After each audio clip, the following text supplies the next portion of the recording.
Hello everyone and welcome on back to some WSSEA action here on the LandFest stream with some Smash coming right at you where we can bash the rest of the best and see who ends up putting themselves to the test. D'Lo here behind the mic, joined by my friend Anthony Malum here in the booth, of course. I forgot you look. I always forget you look at me and then I turn and I get freaked out. I always want to make sure it's rapport building. Almighty eyes in the sky, Connie console as well. I'm not looking at a curtain, I'm looking at you. Fair enough. And Taylor making sure to keep things steady. And you, watching at home, Malum, first time on the WSSEA stream, first time for Smash into Bit. How you feeling? I'm feeling excited. I mean, how could I not be? This is one of my favorite styles of esports, the cast, and with you specifically, we've had a long time of experience of getting to cast competitive esports. But of this particular brand, that always brings us our most exciting games and our best memories, I feel. So, what a perfect chance to start.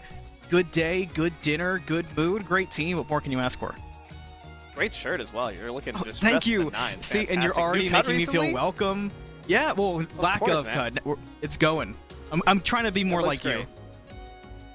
Good luck with that one, man. I mean, listen. I get the curls. It's a tough wrap, but had to shave off, so Anthony can take my place in that respect. But we got two teams up here in the race. We have Walla on one side, we have Colville on the other. Two team members are already ready and slated off for the fight. It's going to be our friend Apex on the side of Walla up against Depp. But before we even get into all that noise, we want to make sure we talk about our friends that are kind of watching on over us, making sure this broadcast is possible. Our friends over at Zotac Gaming. Hey everyone, we want to give a huge shout out to Zotac Gaming for powering today's stream. Thanks to their incredible support, we're able to bring this broadcast to all of you, helping to showcase the amazing talent in Scholastic Esports. You can show your appreciation for Zotac Gaming by giving them a shout out on social media.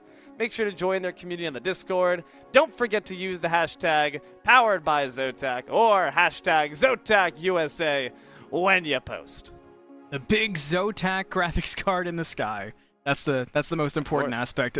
It showed in that intro reel. Dilo, first of all, you can't get better names for your first cast than Walla and Colville. Yeah. That's unbeatable. But just to actually get to sort of take in the action, it's going to be a lot to take in at once, a lot to break down. I'm trying to find that perfect balance point of where to set myself up for getting to watch this kind of between the caster who's just excited and wants to see how talented the players are versus that like, okay, let's walk everybody through slowly. Let's keep the viewers up to date. It's going to be hard not to get distracted with this one and kind of just too excited for myself. Well, it's going to be a flashy fight to start things off. It's Captain Falcon up against the Byleth, which means it's distance player versus big bad brawler on this Falcon. You know, Byleth, of course, having those disjoints, those sword attacks, as well as the big bad Aerobard. It's going to make sure Falcon's job is a bit more difficult trying to get in, but do keep in mind, Anthony. Wow, parry to start things off. That's kind of crazy. Keep in mind, first matchup means these are the lower skilled players, so it's not necessarily going to be about the tier list. It's more so just about which low pick is a bit better. But the big thing, too, that you have to look out for, and this is something that you and I have learned as time has gone on for sure, is even when it's the lower-tiered players, every now and again they sneak out a mechanic on you. You've already seen the attempts of it, trying to break out of those shields timing-wise, just to try to make that play happen. I mean, I can tell you that from experience, the fact that I'm starting to teach an esports team of my own as a public school teacher, and sometimes these particular kids, they'll learn one combo because they haven't quite grasped the fundamentals of Smash Bros. We can see that right now. We're seeing a lot of special moves be used here, and that's very typical of any new player to Smash Bros. But that right there is a bit more advanced. The up-tilt spike at ledge. Okay, Walla, you know Balla Balla. I feel like the bait in that we saw there from the Falcon, I kind of fell for the same exact thing, that sort of, I'm on the edge, come get me, take me down, but then all of a sudden the turnaround. I liked the use of the shield to set it up too. I feel like that slowed the pace and really set up that combo. This tells me already that this Captain Falcon kind of, as far as on paper, is understanding the fundamentals. You're seeing these grabs, you're seeing more aerials, whereas this Byleth using a lot more of that B button. Again, very typical, but it's a detriment to you. That back air, though, grants some reprieve. Going off stage with a down B, though, maybe a bit overzealous. Hubris, Anthony. It's the fall of us all. It is. Hubris can just be a killer in these situations, but hey, that's why you've got a lot of room to work with, and eventually maybe Raptor can find some footing to get things comfortable. You didn't spend a lot of time in that slow burn building up, but now maybe you can get some footing, get comfortable. But you mentioned it, just the ground game, the air game, it's all under control so far for Wahai. I mean, Apex right now, the player of Walla, showing that they are indeed the apex predator. A Falcon is on the top of the food chain, and unfortunately, Byleth's at the bottom. Once again, these down Bs off stage just going to pay back some unfortunate dividends. Luckily, though, Anthony, each of these matchups is a best of 3, so this Byleth, their name being Depp, if I'm not mistaken, for Colville, they have a chance at redemption. Hopefully, they can make some mid-series adaptations. I feel like it's definitely possible. I think one thing that you could capitalize on, and this is something you and I were talking about sort of just in the pre-gaming for this, is if you see somebody who has more deliberate, slow pace of play, it's a little bit easier to adjust to what they're saying. And to your previous point, if you're learning a combo, if you're trying to get better, and you've learned your thing that makes you succeed in a game, let's keep it as simple as can be. Maybe you're like me, and the most you can do is jab, jab, jab, jab, jab until something positive happens. If that's what you can do, the unfortunate other side of that is that's what your opponent can look for too, is okay, he's just going to jab at me and I can just jump over Malum's head and handle it from there. And we saw some attempts on that to try to get the better of the Captain Falcon, but unfortunately there was just too much control there in that slow pacing. In a sense, it's what you mentioned just now. If you see something work, just do it again. We saw that back air come down landing from the Byleth, and it knocked Captain Falcon off stage. I think that was the only time Depp ever got stage control. So if that worked, do it again. These very long wind-up down Bs, they're not finding the mark. I don't think a single one has actually found anything but a shield, and it was a parry at the very beginning. So clearly Apex understands how to respond to these kind of slow, sluggish, big, fat hitting moves. Instead, go for something a bit more quick, like a down air. That's a solid start. Now what can you do to follow up? I was just going to say that. It seems like Apex really came out of the gate swinging, but there's the turnaround we were looking for as Depp figures it out and gets a strong start. That's fantastic. The fact that they got that sweet spot on the forward smash, excellent turnaround. And again, mid-series adaptations. That's what makes any young esports player from good to great. Unfortunately, that up-tilt spike from the Captain Falcon once again going to hit him with the heal and bring him down to heal. It's one stock down apiece. It's like good old hubris. You finally get that advantage, but you can't rest on your laurels. You can't get comfortable. And we're kind of seeing that here from Depp, bringing out different moves, but I still feel like you need a little more. Here's that shield play we saw earlier coming out, and that time getting the better of it is Depp, but is it enough?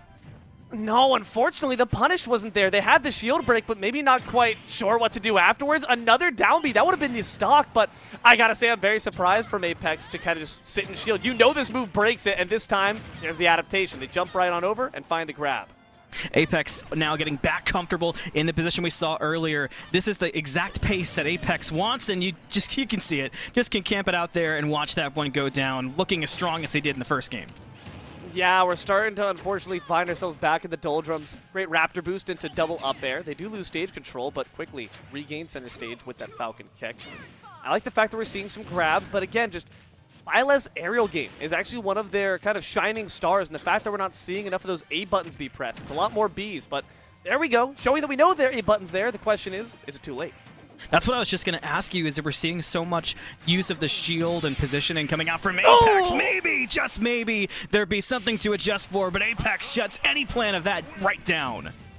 Captain Falcon punch. Great way to end things off. Captain Falcon's got some big, bad B moves of their own. Just utilized a bit better. Unfortunate. But I did like the fact that we at the very least saw some adaptations. We saw that Depp was capable of making some strides forward.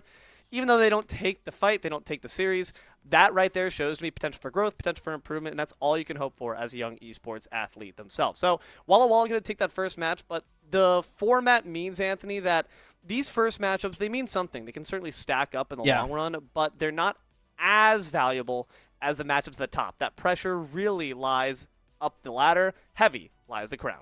Yeah, and you have that time to get comfortable too. That's kind of the other aspect of it, right? It's always nerve-wracking to be that first person playing. It's like in any sport when you're the first one to take the shot, the first one to step up to the plate. It kind of gets in your head. You've got to be that first one to swing at the bad pitch before you can get a little more comfortable out there. One thing that I kind of was hoping, and I was actually about to start saying, going off of your point, I feel like there was a little bit of a.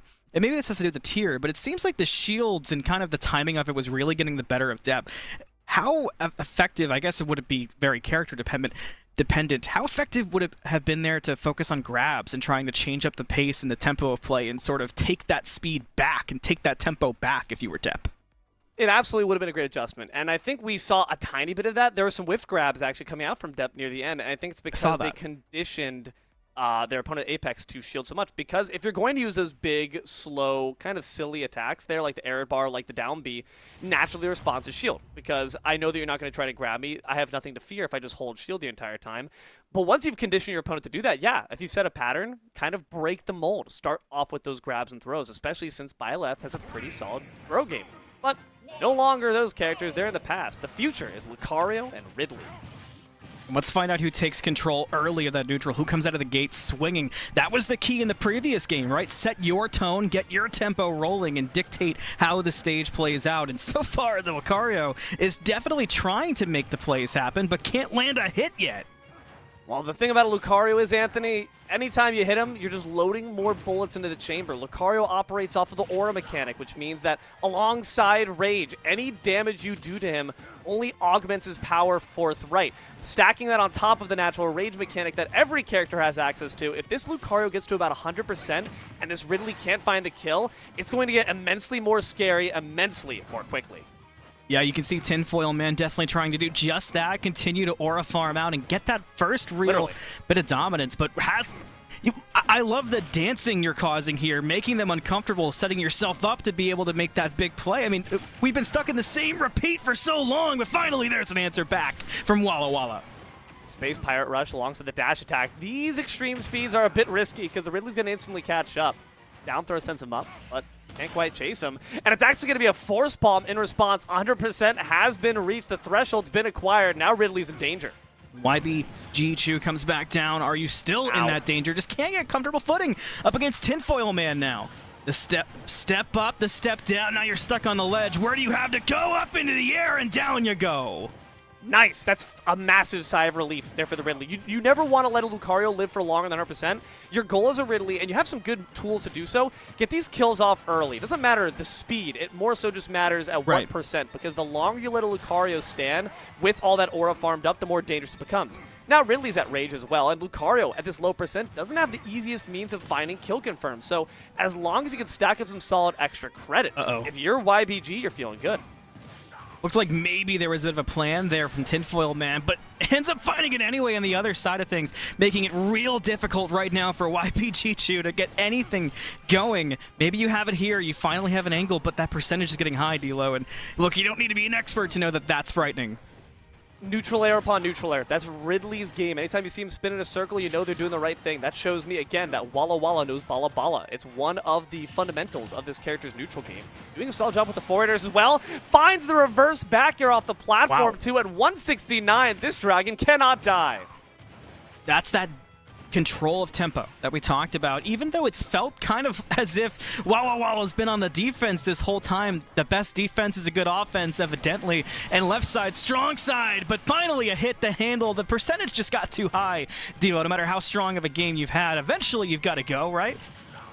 Yes, you do, but Ridley's got two more stocks to play with. Goes for a disrespectful down air. The stall and fall ends up with their life. Anthony, I've said it before, I'll say it again. This very well could be the beginning of Walla Walla falling to their own hubris. What about the Bala Bala you talked about? Surely we just get our handle on the dribble and put things away. Maybe a dunk will do it off to the side. Now you set up comfortable, but right over top and gets caught again. Is this the one?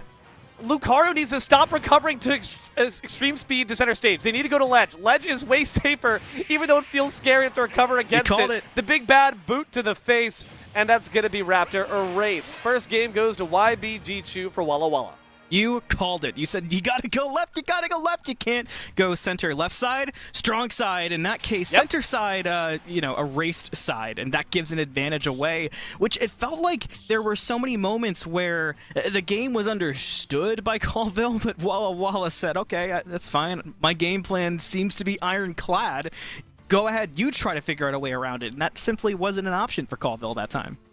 Yeah, YBG is doing a really solid job of controlling the stage and not allowing this Lucario to really find their footing, which is frustrating because Lucario's got some pretty solid normals to operate with when they have tempo. But the issue is the ledge is, I think a lot of times, again, for newer players, is kind of thought of as a death zone, an immediate death trap. But the reality is you have a lot of options from ledge. You can roll back up. You can attack, understandably so. And again, something that I, as someone trying to teach an esports team, and these young esports athletes, as people trying to understand the game, need to recognize is the ledge is sometimes the safest place to go. It might be scary if you see a big, bad murder dragon standing at the edge, licking his lips, but the reality is it actually might be your best option. So if you're going to extreme speed back, make sure it's to a spot where you have invulnerability, rather than a place where you can get easily dash attacked by the Ridley. I mean, you taught me the same thing the time we played this in person, and I got to also add to it. It's like the Hobbit said: the closer you are to danger, the further you are from harm. It kind of applies to that mindset that you're talking about, Yes. with being able to control the ledge versus just getting stuck in center. But once again, Tinfoil Man finding themselves stuck and unable to get anything going early on, and that's the advantage that we've already seen Walla Walla take so far. Is this another one? Oh yeah, it is. What a great start. Unfortunate SD there. They tried to follow my advice by going for ledge, or maybe, in fact, they're just allergic to it as they swerved away a bit. Yeah, they were looking early for the monkey bars underneath. Not there, buddy. Wrong map. PS2 doesn't have those. We had to remove them for safety regulation purposes. Now the up tilt dribbles begin. Doesn't find the neutral or follow-up, but nonetheless, you have a full stock of extra credit already. Granted, Lucario is one of the best comeback characters there are, so if we're able to stack up some aura and stack up some damage, things could turn the way of Colville. Yeah, the recess insurance doesn't cover the Mr. Mankey bars. I was proud of that one. Thank you. That was for you. That one in the back pocket. I figured you would. Nothing I say is ever safe. Kind of like the situation for Tinfoil Man, D'Lo.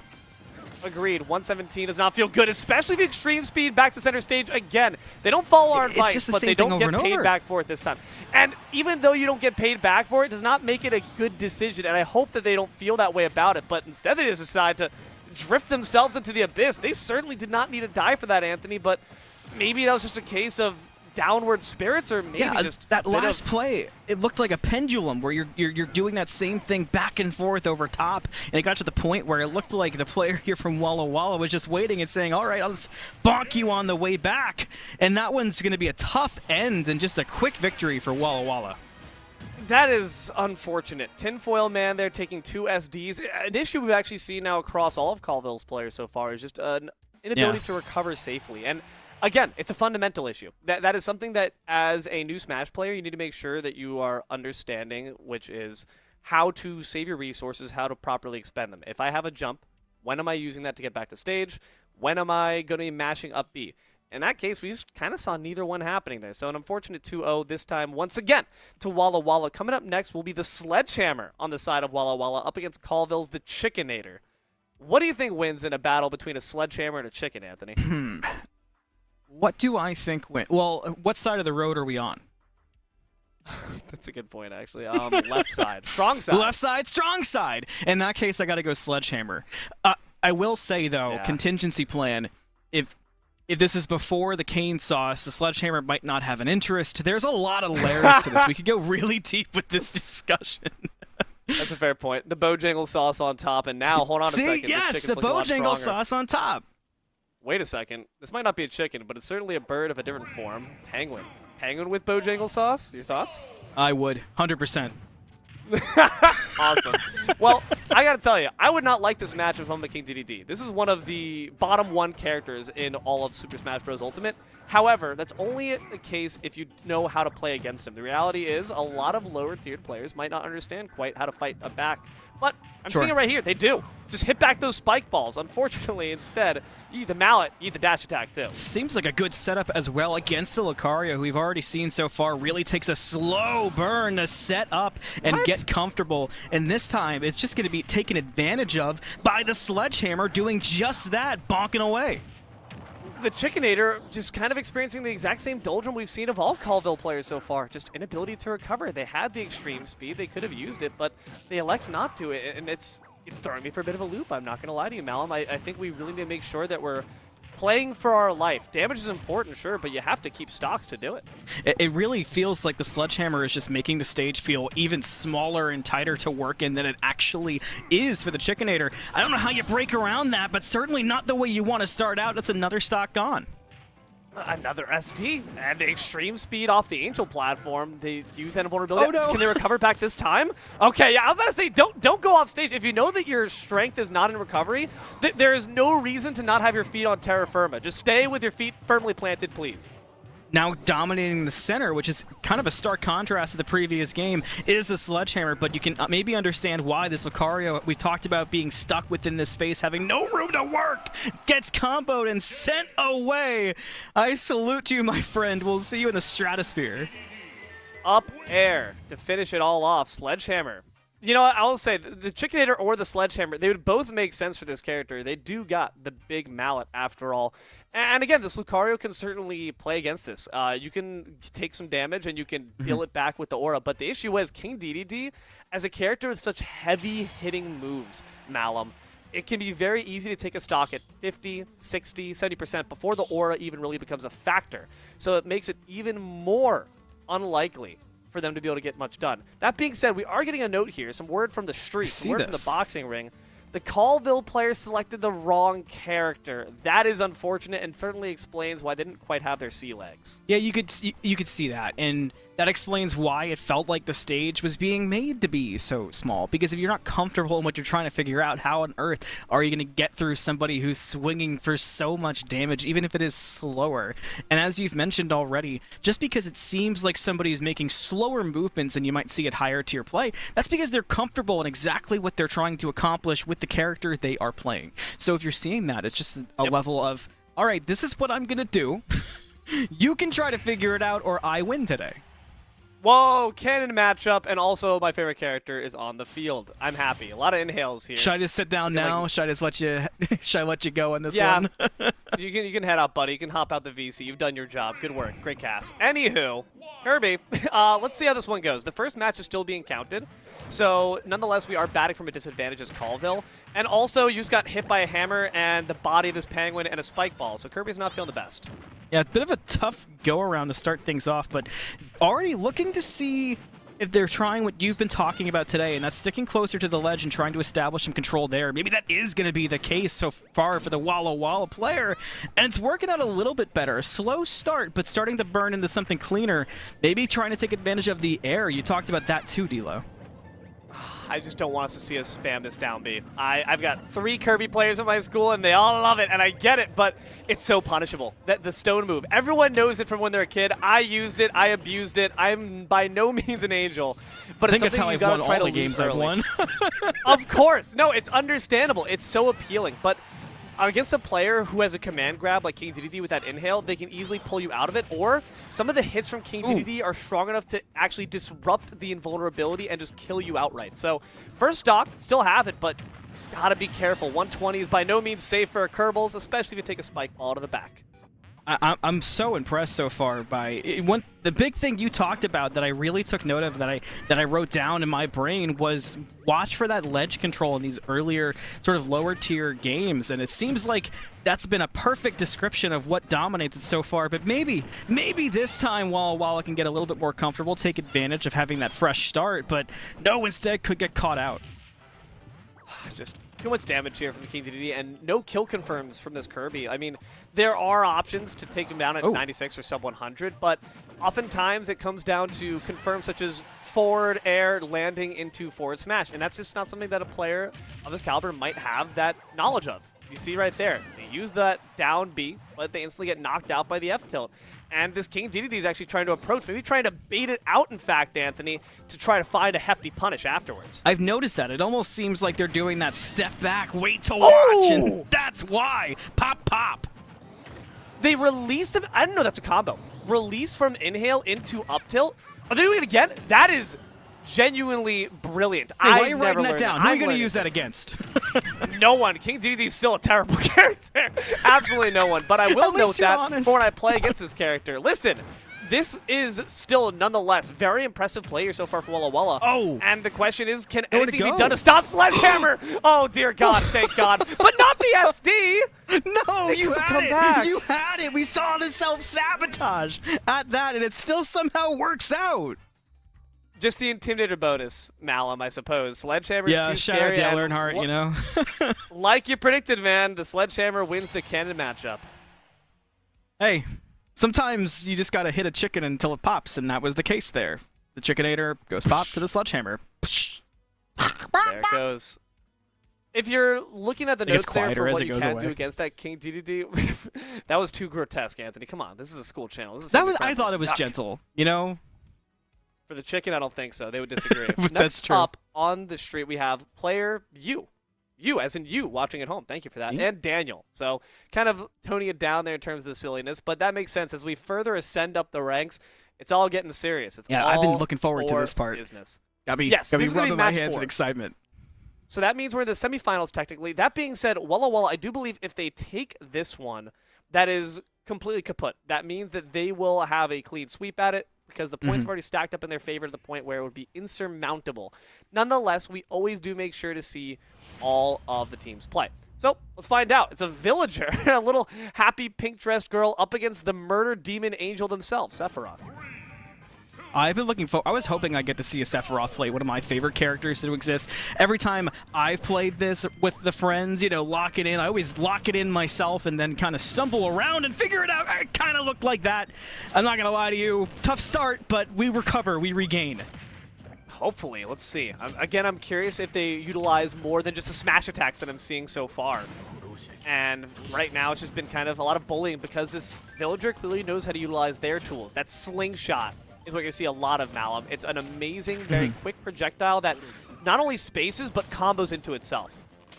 Good read that time. You can see some decent movement there, but just unable to get comfortable for Colville. And now looking a little stuck on the ledge. Here's that ledge dominance you were looking for, D'Lo, for the majority of today, and it's a quick one at that. Easy edge guard because the Sephiroth just doesn't quite know what to do up against a villager. You have to make sure to get in close and use your aerials. Use your forward air. It's a great spacing tool. Interrupts the Octo Slash to finish off the job. What an amazing gimp. Only taking 50%. That is some deadly work coming out here from Walla Walla. Looks so sweet, but not exactly innocent after a game like that. That was such clean play. You told me to watch out for that jump as we went further and further up the tiers, but that was as clear and crisp as it can get just already. But it's funny. Sometimes you say the same thing a million times, and it could be the definition of insanity, or it could just be pure accurate. And it feels like so far tonight, the theme, our mini meta, has been: can you get comfortable out of the gates, or do you just get stuck wearing, cinder blocks around your ankles and you just get stuck in the mud? And it feels like a lot of players tonight can't come out of the gates getting comfortable. And if you can start getting your combos off, establish, as you've talked about, the ledge dominance, that's where your game plan really comes into effect. Yeah, Walla Walla are doing an amazing job of exploiting what seems to be a hole across kind of all the Colville players we've seen so far, which is recovery. They're really struggling in reliably getting back to ledge without losing a lot of extra percent. So let's tap into the esports professor in you. What's the play around that? What's the suggestion as you get bonked around and unable to get back comfortable, just like this first stock? What's the fix to that? What's the thing you work on? What's the homework? A bad instinct that a lot of players have is out of hit stun, they jump. And your jump is your most reliable resource, just period. You only get one of them, and once you land back, that's when you get it back. But look right there. They did not jump. This villager just decided to sink down so they could use a rising forward air jump instead. They did SD afterwards, which makes me look really bad, but they had at least the fundamentals, the makings of what is a good recovery, which is to save your resources. Don't panic. Always keep a cool head. And right now, Sephiroth, they used their jump, so they didn't have any way back. You miss 100% of the shots you don't take, but that doesn't mean you make every shot you do take, is sort of the combination and the rule of thumb there, it feels like. And right now, just getting stuck, again, at that edge, but maybe taking advantage of that one SD, that one mistake that we saw is the time to do it, but instead it's going to be a jab combo right after. Dude, the body shots to Sephiroth, That's every tough. jab from a villager is a body shot. They're just going to work on his abdominals. Now, to be fair, I don't know if you see the shirtless skins that Sephiroth has in this game, but he's ripped down there, so I'm sure he's all just the taking bruises are from the abdominal villager, training. just to take note of. Yes! Oh, they might be from the bowling ball to the head, too. An amazing 2-0 sweep there from Walla Walla. All of a sudden, Sephiroth's laying back and has the Chickenator circling around his head as he sees stars and is a little bit dizzied up. What a win there. Yeah, there's no exercise that really helps you out with just cranial trauma, like a bowling ball to the skull. But nonetheless, Walla Walla, with that game, they will in fact take the series. That does not, however, mean we are finished. We still have the peak, the pinnacle, the 5th players coming up the top of the food chain. I'm excited for this one. Ever since you gave me this rundown for my first experience here, this is the one that I've been looking forward to. Just getting to see mechanics that go beyond my understanding and my capability to comprehend of this game. That's all I can ask for. That's all the entertainment I could ever hope for. It's Hogwash up against Lightning Asher, so we're back on the silly side of things, which Okay. I'm grateful for personally. Yeah. Now, this, Great name. once again, is not going to be a match in terms of stakes for the series itself, but it's stakes in the sense that Colville's been having a rough go of it. They haven't gotten a single game off their opponents, despite some kind of kooky plays at times from Walla Walla. I really want to see Colville take one, just for the sake of making things a bit more competitive, making things a bit more interesting. Walla Walla, no Balla Balla, they've already proven it, so let's see if Colville can call their bluff. I'm with you on that. Just to be Colville here and be able to kind of step up and show we do know how to play this game. We've had some unlucky starts, but here's our champion. We bring them out. Watch what they can do against you. It can feel really good. It can also be a really good chance. We've been talking about how to improve, how to look back on things. To have a game where somebody from your school can be dominant here and make that difference, that could be really strong because that sets you up something to look back at. That's your own player. You're not just looking back at the negatives and the mistakes. You're looking back at the strengths and the positives of your ringer. Well, we got the dead ringers here. The two big heavy boys. I like this. This is going to be once again the return of the chicken/penguin. Now fighting for the side of Colville and the DK. So, see, you were nicer than me. I was going to say that looked like you and I post Bojangles. Honestly, true, man. I said some Chipotle earlier. I'm feeling pretty. That sounds delicious. Myself. My go-to tonight was Japanese. I respect it. Sushi? See, I wish. I was feeling hibachi. Nah, nothing wrong with that, my friend. Let's see if we can toss this onion in the volcano, toss this Donkey Kong into the abyss. Unsafe forwarder, clanks against the shield, and already I'm starting to see what we have not gotten to see so far, which is some careful combo play, some recognition of the strengths of King DDD's character in comparison to DK, which is going to be that they have disjoints on these aerials. They can space things out, whereas this DK from Walla Walla, maybe a bit overzealous. I'm seeing a lot of these spinning Kongs, these up Bs, and that move can be very easily punished. The part that always impresses me the most that I still can't fully comprehend is being able to take the read of when to properly use that combination to instantly come out of your shield, but instead instantly set out of the game. Is Walla Walla still standing strong? Is Colville in this instance? And we talked about this. You want to come out of the gates and swing hard. Lightning Asher trying to get them off to a hot start, and that feels really good. I think this is the first time we've seen so far Colville even have a stock lead, so good indication. And now you get up some solid extra credit. They try to go with the reversed inhale, and it actually works out pretty well. Unfortunately for Walla Walla, just a bit too eager at the bit. 124, I will say, for King DDD does not mean they'll still be dead. They are quite the big boy after all, so this DK is going to have to rely on maybe some more unorthodox means of finding a kill, though that cargo throw is always a solid option. At 97% though, another amazing read at ledge. This down smash is getting so much mileage. I was just going to ask you if there's some way to kind of utilize this attempt of using the ledge and that platform to just make the DK feel uncomfortable. But right as I was going to ask it seems like we see that Colville don't care. They do go down one, but that was to be expected with how high that percentage had gone.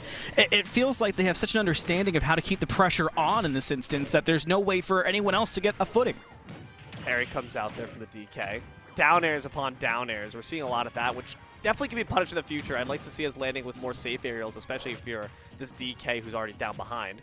Good shield play. And the grab, like you said, inevitability is the thing that DK has definitely got on their side in the sense that once you reach this 170% as this King DDD, wow, an amazing Barry up smash to even up the stocks, that cargo throw will instantly mean their end. That being said, the Jet Hammer starts to charge up, but gets interrupted. Now you found your way. You've got them on the back foot, seemingly. You can just get control, but instead get stuck center. And now running out of plays. You talked about trying to get inventive, to get some kind of play working. Now you're in the danger zone. Can you get away from it? Maybe not.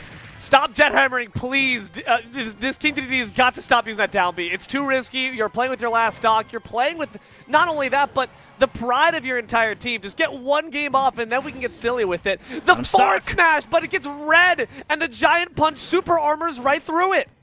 On the ledge, is this the answer? Do you finally have them pinned down? Maybe you've got the control. The Dorno actually saves him, and then one more in the chamber finishes the job. Colville finally get one up over Walla Walla. Not to say we called it, but it seems like we were feeling it at least. Lightning Asher was the answer in what was needed for Colville, just to show what they're able to bring when the going gets tough. That was so clean in so many ways. I really liked, you were talking about all these little things kind of as we got through the higher and higher tiers, or the lower tiers to the higher tiers. But what really stood out to me there was it felt like 80% of that game was spent between the platform and the ledge, kind of controlling, okay, you're stuck here. I'm not going to rush. I'm not going to force myself to make a mistake here. I'm going to let you work your way into a mistake now that you think you have the high ground in this instance. And you talked about this need to look for some more play from the aerials, not rely on that down smash, but instead you got stuck in a position where that was all you could do. In the case of the DDD, you're using that down smash quite gosh darn well at ledge. So I'm glad to see them only... They have a restraint, though. They're only really utilizing it at the ledge when they have the time to charge it up and let it rip. Beyond that, it is a lot of aerial play from both these two. I do think the DK is maybe being a bit overzealous with their B button. Once again, that's something that you have to watch out for. These spinning Kongs are getting them punished. And what they're really lacking is a means of stopping that Gordo. The reality is to control the DDD matchup, just send that spike ball flying right back at them. Every single move of DK's is powerful enough to actually counterattack the Gordo. The back air string, though, also does a pretty solid job of it. 62% built up quick. And you were looking for the grabs. You've already seen quite a few of that to help establish some of this early control. Maybe you can get some more. You can see how much more comfortable Hogwash is looking already, but could get caught there on the edge. This is where you set up and go back to those mistakes of the previous game. Yeah, I don't know why we gave up stage control like that, but they do manage to regain. Tries to challenge the Gordo, but then thinks better of it. Has the ding-dong combo, and that is going to be kill confirm off the platform of PS2. And with that rage built up, or rather that giant punch built up as well, could manage to get some solid damage here from ledge. There's a lot of extra credit for Walla to get their get back. I was just going to say that. So far, it's such a better read of kind of what Colville is trying to force Walla into making as a mistake, and instead, DK is able to turn that around, get that tempo back, but maybe get some of that control back too. Now on the ledge, trying to establish that pressure, but goes down instead. Deload, the exact opposite of what you want there is an SD. The fast fall was just way too much to commit to, and they're trying to take advantage of a habit that you're not seeing this DDD do. They think that they're going to jump every time they get dash attacked, but again, players of this skill caliber know not to jump, but this DK maybe not listening to that memo because they're going to get costed. If they keep jumping every single time they're in hit stun, it's going to end poorly for them. Solid berry, the down tilt, finds the grab, one more ding-dong. This kill confirm is getting so much for Walla. He's got to keep it up. Got to keep the same reads on. D'Lo, I'm already looking at how stuck we are in the center. The last time that happened, it did not go well for the side of Colville, and they're trying to get something improved what they've brought tonight. And Walla, this is where they want to be. It seems like the more they brawl, it goes better for Walla, but the more dancey we get, I guess for lack of better terms, that's where it starts to go back to Colville's favor. But this time, maybe you can find it. No, instead, getting sent around. Look how Lightning Asher's using these platforms. Oftentimes wants to just sit kind of beneath them so that way the Gordo so clever. Gets rebounded. They don't actually end up taking the damage for it. Giant punch whiffs, but too afraid to challenge. Lightning Asher didn't know what to do, and instead they get struck by their own spike ball. Close there to being an end. There's that knockback. Now stuck on the side. Can you get back through? All that control on the ledge that we talked about all night. It comes out of this, but you're going to take him down with you. Dang it, man. Dang it. I was looking to see if Colville could find the comeback on it, but just kind of lost our flow, lost our tempo, I think, a little bit. The fact that this stage is a lot smaller definitely benefits the DK, who wants to close the gap, wants to close the distance. So I imagine the counter pick coming out here from Lightning Asher will favor, could potentially be maybe, what was it? Last time it was Sinnoh, I think. So Final Destination could be an option. Maybe you could try to go for something like a Hollow Bastion. There's some other options there that could favor us a bit more, but when the DK has the space closed, they look at that. You called it. Kind of have their day. It makes sense. Final Destination 1, it's the final game of the entire day, so it's literally and figuratively a really thematic pick. But also just grants DK, or rather Meta Knight? Hold on a second. Bit of a change-up coming out from Colville here as we see the Terror of Brawl now step into Smash Ultimate. My grandfather's roster has no pathetic picks. Maybe this is the go-to at the last second to turn things around. Kind of a tough going for the start, D'Lo. You've brought attention, and I've noticed all night that it seems like you can take a good read of the game by how we come out of the gate. And the gate might be falling on the head top of Colville early. This DK has established the exact pressure that they want on the exact map that they wanted. Yeah, gate's closing. Curfew's already been struck. Mom says it's time for bed, but hold on. Meta Knight says, not night, not now. Dad Mom. said I could watch this show first. Exactly. Family Guy's on, and I've got plans with friends. 125 already built up, but the up air's going to quickly put that to an end. Maybe I will take a little nap. Maybe I'm a bit tired. Yeah, maybe you're right, Mom. Maybe I shouldn't question you every time. 56% though, not really that much. But Meta Knight is based on combos, Anthony, so unlike King DDD, who can really kind of end his stock at any point, Meta Knight's relying on building up a flurry of aerials, and this DK is kind of putting up an iron wall of monkey fists so far. It's been very difficult. A spike as well. This is dangerous. No room to breathe so far, but looking for that space to work those aerials and those combos out. Maybe finally you have that room to work with, and now that you have a higher percentage onto the DK, is this your chance to bring him down, or are you stuck? They tried to find the ledge gimp, but instead they actually lost stage control and not getting much mileage for it. This DK is doing a really solid job at evading any of the options that this Meta Knight wants to go for. The maximum tornado does get him off stage, but don't see it up the ledge pressure. There you go. Good grab. Sends him off stage once more, but can't find the kill just yet. Has to go back, kind of reset, readjust. But when the DK comes back and you still have them in the position you want that's been favorable, you've got some room to breathe and work with. But we've seen how fast the DK can turn it around. And just like that, back to advantage DK, it feels like. My spinning move could beat up your dad's spinning move. And an amazing clap as well. The F smash sends him off. 3 stocks here. And we should have stuck to the Penguin. Colville, unfortunately, might be calling home sooner than they expected. Looking for some kind of just fight till the bitter end. We saw before how strong Walla was in these situations and just how clean you can control it, but it looks like Colville still has some fight D-Lo, but do they have enough room to work with? They've got to get these combos. I need to see a dash attack or a grab from Meta Knight. Those are 2 of the bread and butter starters. There it is. Okay, so down throw into the up tilt. They don't get the extension, though, and that's rough because every interaction should really be getting you about 40% here for this Meta Knight, and the fact that it feels like we're really scrapping for so little means this Meta Knight's not getting the mileage they want to off this character. It does feel like the second those combos get interrupted, it's just down to a snail's pace, and it seems like DK wants to play at that snail's pace, and honestly, it looks like Hogwash is comfortable there and is able to make the most plays in those situations. I mean, DK can do in 2 moves what Meta Knight does in 5, and you're seeing right there, every interaction is just more favorable. These trades are not trading. They got the wiggles too. This old man can move. Do not be fooled by that white hair. There's the bonk now onto the ledge. You have some control back. Or is this that chance for Lightning Asher to make something work for Colville and fight back from the brink? Walla when he lands down, he's looking comfortable. Gets it down to a 1-1. I mean, the headbutt did extend the hurt box, I think, so you actually kind of like offered your neck for Meta to slash it off real quick. 133% though, by no means going to be an easy get back here for the Meta Knight. They really got to make sure to stay safe. 1 berry, they're donezo.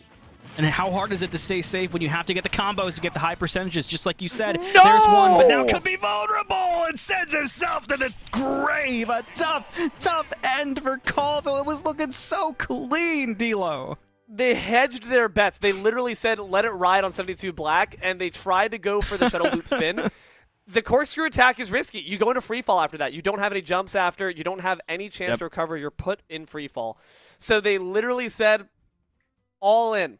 We'll see what my chips can do here. Unfortunately, it came up red, and they busted. I feel like the big thing we were looking for, and as soon as you pointed it out, you could kind of see the flow. It was, all right, you have to try to extend your combos a little more. So then it was, all right, you can see that Lightning Asher is trying to get in that position to get those combos extended, but because of how slow the DK was able to bring the game, that's where things kind of slowed down. But, D-Lo, the most important thing about those combos is we got to see them. We got a bird's eye perspective about them. And the players got to play, and we all got to watch together. And how is that possible? That's the big thing, right? Because this broadcast is part of LANfest Scholastic Esports program, a program that supports this league and many others. Since launching, LANfest has delivered over 300 broadcasts to Scholastic leagues in Washington and Indiana. We provide these broadcasts free of charge to the league, schools, and the teams that we cover. Your generous donations make this possible, and every $200 raised covers the operating costs for 1 regular season broadcast. Just 1? Just one! If you appreciate our work, scan that QR code on your screen and donate today. Do not hesitate, as it makes a big difference. And if you're somebody who's seen what Scholastic Esports can do for a player, just like our wonderful esports teacher in the booth with me, he's over there, he likes to look at me, then you know how important it is to help support it. Open your hearts and please open your pocketbooks. Overall, Walla going to be able to take this one in a clean sweep. Colville, they get off that one game, you know what? And that's what I asked for. That's what the doctor ordered. Yes. It's all about the side quests. I always say whenever you can't get the bigger picture, you can't get the whole enchilada, just get a bite. You know, just get a small bit of the action and work your way up from there. By no means should they feel any sorriness about that, because there's a lot to improve from. I'd say if you're looking at Colville's overall game plan, recoverability, consistency, yes, foundations.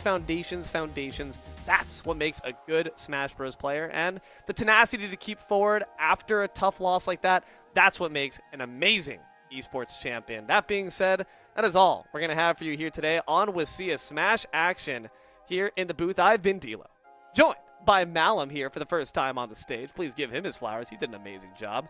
Almighty Eyes in the Sky, Connie Console, as well as Taylor Mo Bugman to keep the prod lights on, that cam steady. Please thank our production for all they do. We cannot yell at games without them. And last, but certainly not least, thank you, loyal, obedient viewer, for your time. We hope you've enjoyed this series just as much as we have. Keep an eye to the sky for more WSSEA action coming at you in the future. And until then, good games and good night.